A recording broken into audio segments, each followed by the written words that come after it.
Well, it is one of the most eagerly anticipated new models we've seen from Kia, and now it is just around the corner. This is the Kia EV9. It's the Korean brand's first full-size 7-seat electric SUV, and fittingly, a new flagship right here in Australia. The EV9 will arrive in showrooms from October, having undergone an extensive ride and handling tune right here in Australia. So today we're going to learn a little bit more about that and just take a look at the vehicle more generally. Let's get to it.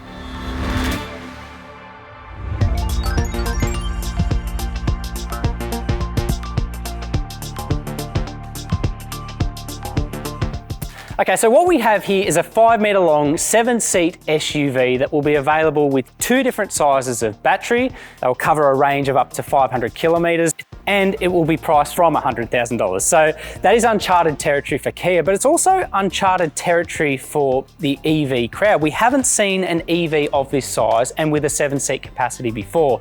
So really interesting to see how it works in Australia, particularly on our roads.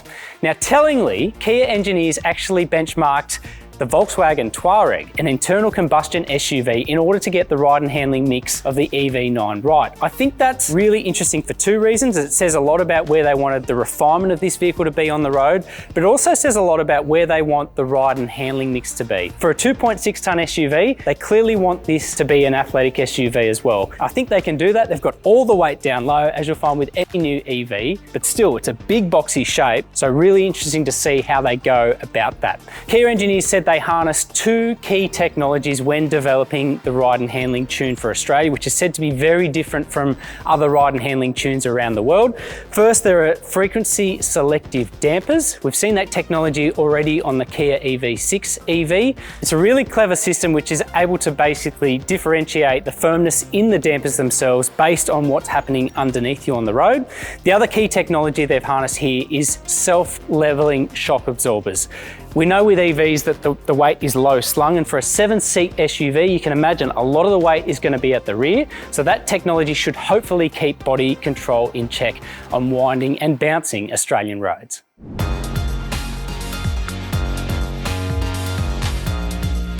Stepping into the cockpit of this pre-production GT line EV9, this feels every bit a Kia flagship. In fact, it feels more like a traditional luxury SUV than a Kia. Lovely materials, great presentation, and a host of new technologies as well. So this is going to have level 2 autonomous highway driving, which builds on adaptive cruise control and lane centering to basically give you almost hands-free driving on the freeway, but not quite hands-free at the same time.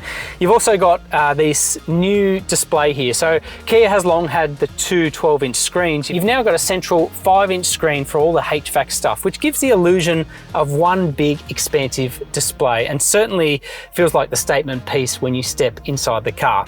The other kind of unmissable feature with this GT line variant is the standard fitment of these electric mirrors.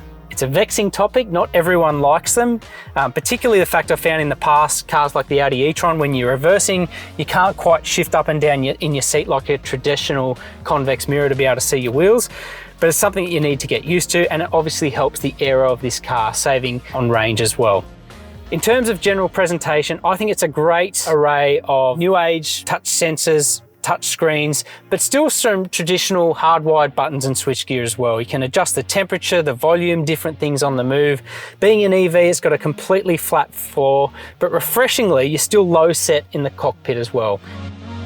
Dig a little bit deeper and there are a host of new technologies, way too long to list in this short video, but you're getting over-the-air updates, you're getting connected services, and you're also getting handy functions like this fingerprint sensor, which you're able to use to access your own driver profile. Now, it might fall under the category of an SUV, but this feels more like a Kia Carnival with its second row space, its open door aperture, big open glass house, and just the general feel as well. That extends to access to the 3rd row. One press of a button and this seat tilts and slides forward in one big adjustment. There's plenty of room to get through to the 3rd row, though it is probably a little bit tighter than a Carnival. But Kia says you can slide these seats forward to offer more legroom. Now, in terms of 2nd row comfort, I've really been surprised because this vehicle uses sustainable seats, recycled materials in the carpet, in the roof lining and everything else. but the presentation is great and actually feels really soft and comfortable in person as well. So really interested to see how this material wears.